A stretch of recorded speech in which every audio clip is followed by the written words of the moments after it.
আহমেদ তার বাবা মার সাথে নিজে বসবেন পরিবার মিলে। তো এই মর্মে আমরা পারিবারিকভাবে আপোষের সিদ্ধান্ত নিয়েছি।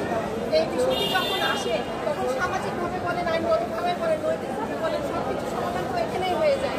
বাবার কাছে মা যাবে, মার কাছে সন্তান যাবে, এটাই তো পরিবার। আমরা মাইলস্টোন স্কুলের কতগুলো শিশুকে হারিয়েছি, তাদের সবার মাকে আমি, তাদের সবার বাবাকে আপনি, কিন্তু আমাদের খারাপ লাগছে।